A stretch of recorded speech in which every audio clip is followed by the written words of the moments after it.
আমরা করুণা লগ্নে কি পড়াছিলাম, ঠিক না?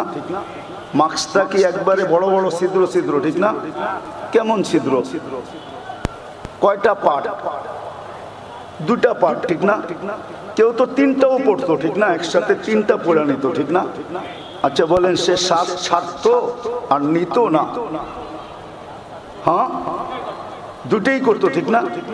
এই যে ছাড়লো, এই যে নিল, মাস্কের ভিতর থেকে দূষিতটা পিওর হয়ে আবার আমার ভিতরে গেল তো কি করে? আমি বলি কার্বন ডাই অক্সাইড, যেটা আমরা দূষিতটা ছাড়ি, ওটা যদি কেউ 3 ঘন্টা ডেলি, 4 ঘন্টা, কেউ 5 ঘন্টা, আমরা যদি ওটাকে টানতে থাকি, তাহলে আমাদের লাংসের অবস্থা কি হওয়া উচিত ছিল?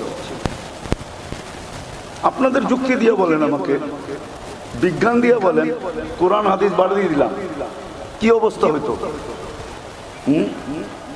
আরে বলেন না।